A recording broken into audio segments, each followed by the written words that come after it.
Do you ever feel like you have to do better or do more, or just how you are isn't good enough? Well, you're in luck because today's episode, we're going to talk about that exact topic. This is the Existential Stoic podcast. I'm That's Randy. lucky. That's Danny. What's going on, Danny? What's up, Randy? Danny, has it ever happened in, your few decades you've been here where you felt like you had to do more or better in order to just be good enough? Oh my God, all the time. I think we hold ourselves to like a standard that's way above everybody else. Like we'll say, just to give like a common example, but like an A minus is, or a B is fine for everybody else. But for us, you want an A plus, right? For everything and all things. And it's like it's so much pressure put on you. And I don't know how much of that is expectations too from the past. It's hard to tell, how much is tied to like our growing up in social conditions, but still, yeah. Dude, and then we have all these examples on social media of these people who are like the 0.0001%. And we think that we have to measure up to them in every Yeah. aspect of their life. Like they're a complete degenerate in everything except for they earn a lot of money. And all of a sudden we think, well, we have to earn a lot of money and be a great parent and be a great, like Yeah. all this other stuff. And Yeah. have perfect dogs and have this Yeah. and have a giant Mm-hmm. house. Yeah. Mm-hmm. It makes it Yeah. hard. Yeah, so I was reading this week from Massimo's book, The Field Guide to the Happy Life, and there was an excerpt that I'm going to read here that kind of touched on this, and it was very interesting. So I figured I'd give a little story time first, read this, and then we can comment on it. Nice. That sounds good. Okay, I like story time. so this is number 37 in that book if you want to read along from home. But it says, we all play several roles in life, but suppose you have decided to play a role that is not appropriate for you or beyond your abilities. If you were an actor, you would have ruined the play for the spectators, the other actors, and yourself. So consider carefully what projects you engage in and whether you are suitable for them. And by the same token, be sure not to neglect some other projects for which you are in fact well suited. I like that. Yeah, so this one kind of like every once in a while when you read something, it kind of like smacks you across the face and says like Yeah. wake up, like what are you doing? What are you doing? Yeah, this one hit me because like I definitely am I'm in that like constant thing where I have to do better, I have to be better, I have to be like perfect across every area of my life.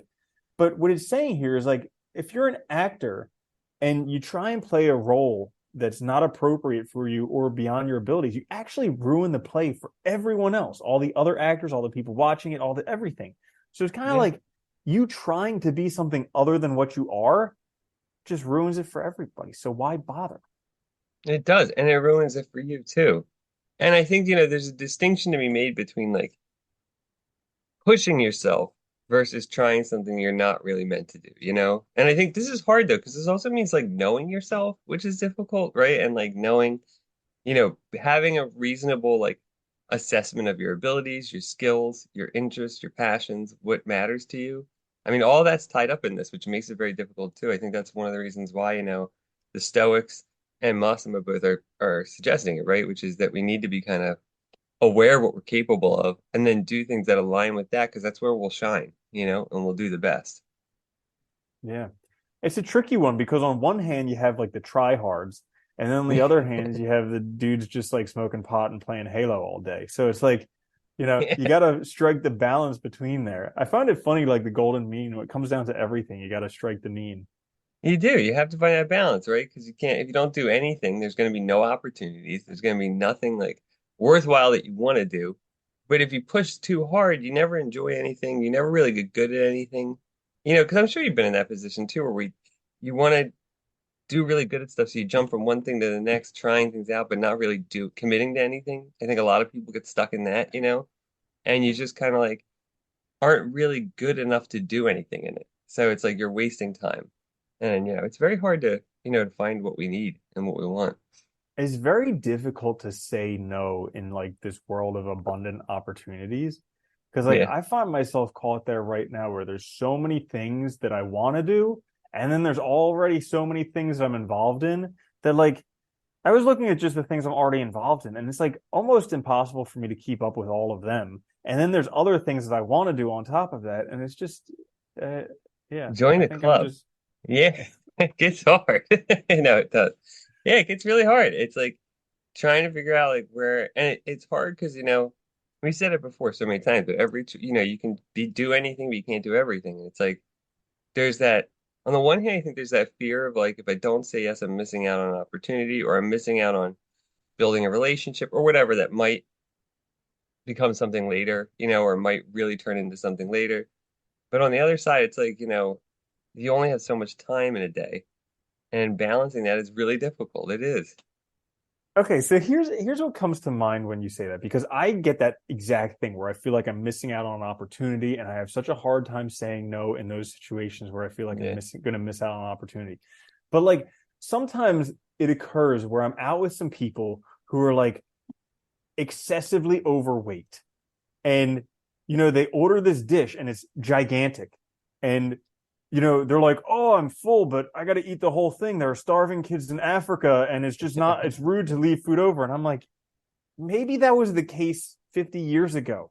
It's not the case anymore. Like, yes, there's always going to be starving kids in Africa, but it's not because this food didn't get there. It's because there's geopolitical issues there that didn't Yeah. allow for the There's food. a lot of other But complex things going on in the yeah, but world. I Yeah. gotta start looking at it myself. Like I'm doing the same thing, but with opportunities and all these things in life where I'm just trying to gorge myself because I'm already full. Like that's Yeah. it. And I'm still trying to gorge myself, being like, but there's a starving kid in Africa. I need to eat this.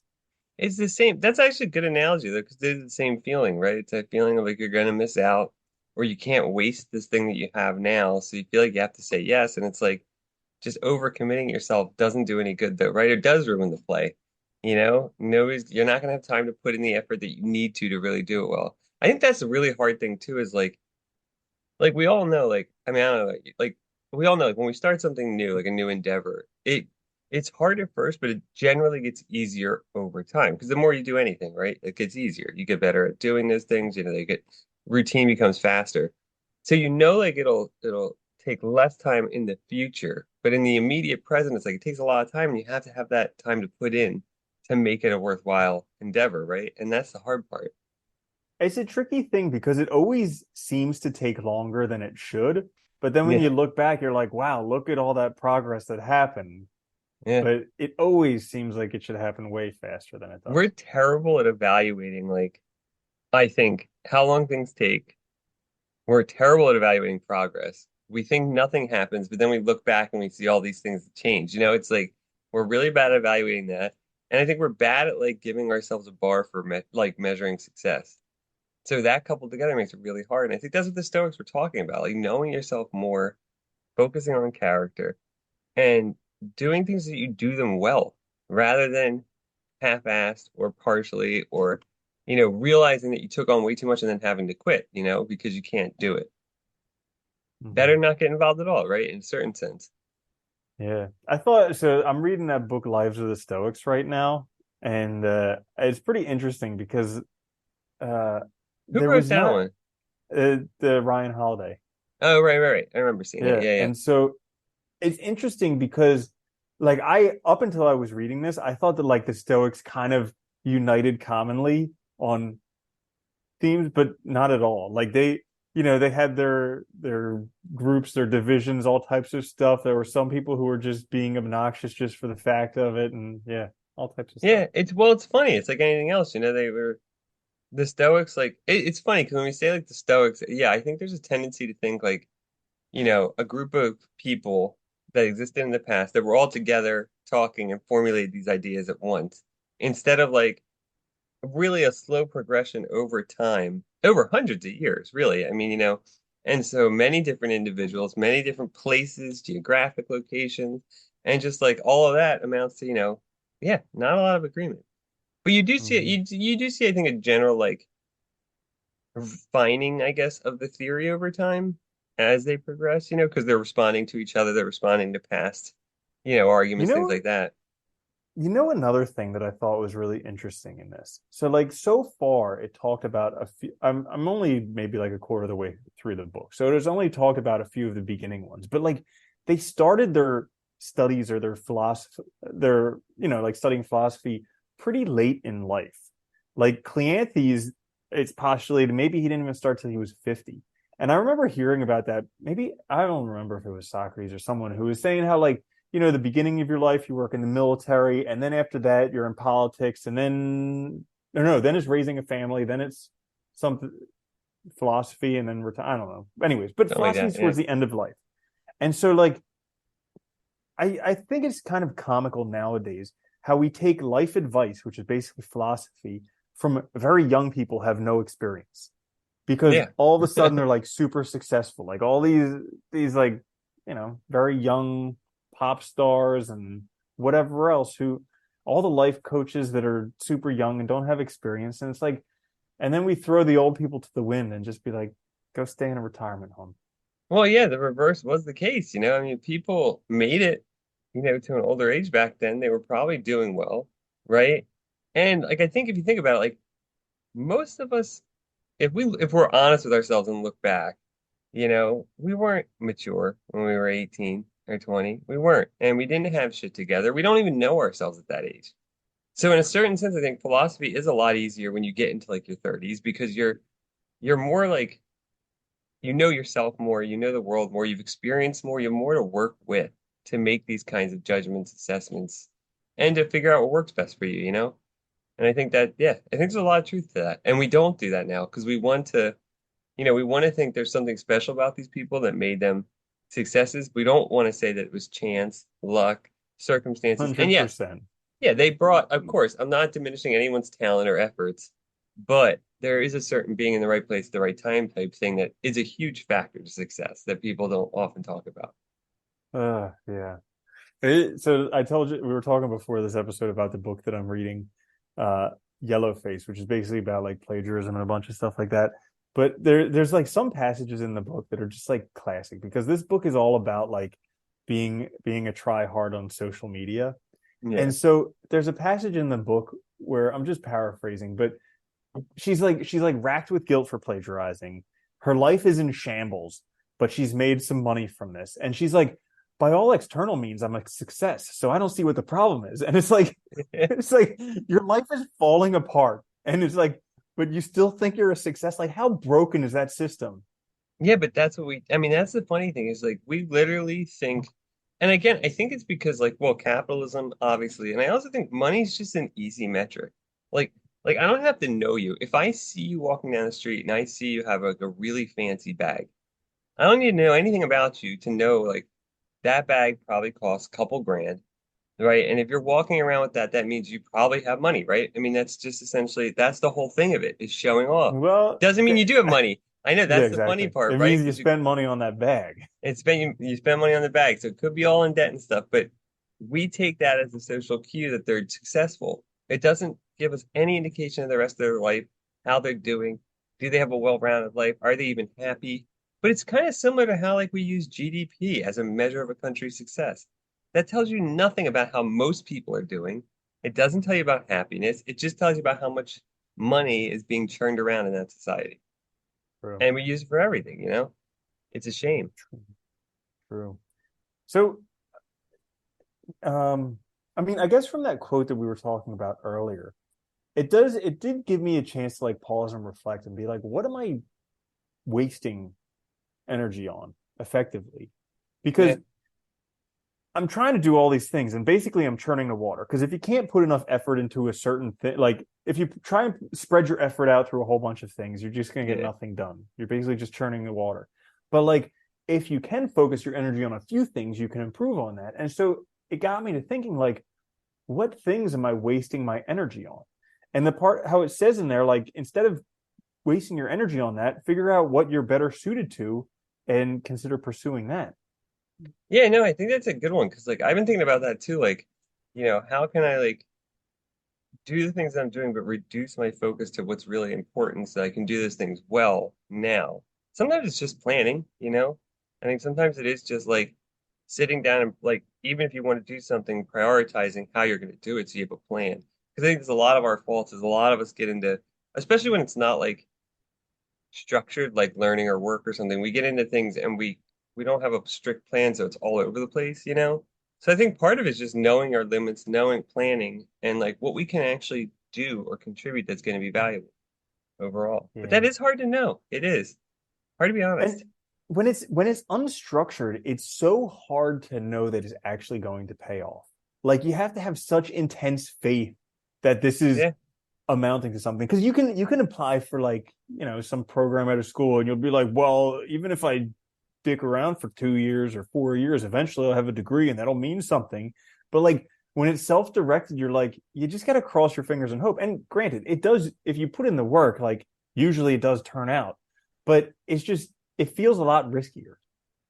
Yeah. It's funny, like Anne always makes fun of me for being like overly optimistic all the time, but I was like, I don't know how else I could do anything. Like if I don't have faith that it's going to work out, I wouldn't bother doing it anyway. So it's like kind of like it is like a partially lie to yourself, but it's like a way to keep motivated because usually things will work out. Because no matter what, like if it's self-directed, you're gonna invariably create new opportunities just by engaging in it, right? You're gonna talk to people, you're gonna create things.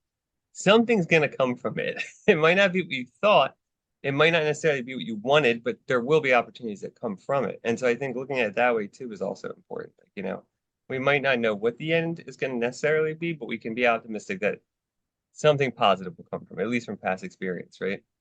Mm-hmm. That helps. Yeah. Yeah.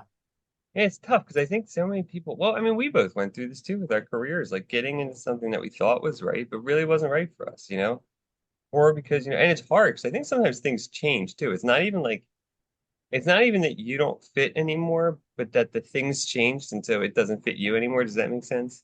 Like, Mm-hmm. yeah. Totally. So it's like you don't always know what's going to happen either. Then I think that's also what the Stoics are talking about is like a successful life is like knowing yourself well enough too to also make those decisions and make the correct course adjustments as you go, you know? Mm-hmm. Yeah.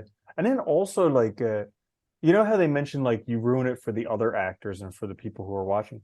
Because like the Stoics had this big concept of like the cosmopolis, and like you not only owe Oh it yeah.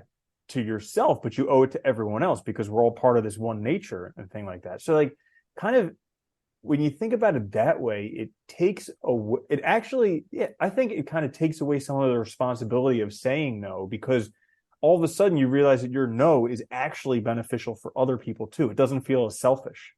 Well, when you say no, right, you leave an opening for somebody else to step in, you know? Your no could also be like depends on, the no could be like, I'm not going to do this, but I'll consult or something. It could be like partial help, whatever. There's a lot of ways we can help, right?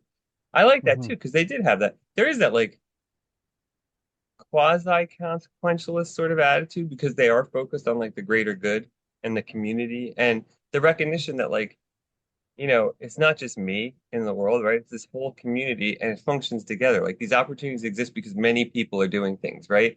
And so taking it away is kind of unfair to others. Yeah, I was watching something, I think it was on YouTube or somewhere, but it was talking about Marcus Aurelius and how he was the emperor of Rome. And, they had like, I don't know, tens of thousands of citizens and then hundreds of thousands of slaves, but like they thought that Rome was literally the entire world. And I was like, how naive. And then Yeah. I'm like, oh, wait, hang on. Us humans think the earth is the only world. Yeah. I'm like, how naive. I know it's funny, like our perception on size has changed, but not really. At the end of the day, Mhm. we're still very narrow. Like, I don't think we can help it though. It's hard. We only Oh, have man. a short life.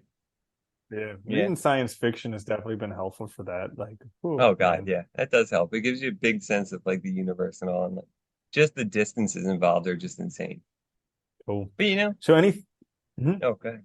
Oh, I was gonna say, I think that's part of it though. I think it's just like for the Stoics, it's like really like a big part of that character development is understanding ourselves and knowing how that also like what we can do and our responsibilities can play into everything else around us, right? And so like that also means knowing your limits. And I think that's really important, but something that's really hard nowadays with the grind culture, the hustling, you know, working your ass off without knowing you're getting anything paid out from it, right? Like it's difficult. So it is about, it's like always that struggle with human life of picking and choosing and trying to pick the right things, right? To make it work. Hmm. Yeah. Yeah, and there's no end to intelligence-based work. So like, unless you impose it on yourself, it's never going to end. Yeah. I mean, that's always the thing I always used to struggle with. It's like a written work can always be improved upon, right? Like content that you create can always be made better. So like that's the other hard thing is like you have to have those limits of this is good and I move on. Otherwise you never get anything done either. I used to struggle with Yeah. that all the time with perfectionism, right? And like just not getting things done because you couldn't, it's like it's a limitation you place on yourself. Hmm. Yeah. Yeah. So, anything else on this topic you want to mention? No, I think that's good. All right, there you have it. Why you shouldn't try. Just, you know, well, try a little bit, but not, Try a little bit, don't be a not too try much. hard. Yeah, don't overdo it. Yeah. Don't sign up for Well, things you can't do, yeah, basically, exactly. That's good right? advice. Yeah. So if you enjoyed the episode, like it, share, subscribe, give us a positive review. That's always helpful. This is the Existential Stoic podcast. We'll catch you next time. I'm Randy. That's Danny. I'll see you later, Danny. Later, Randy.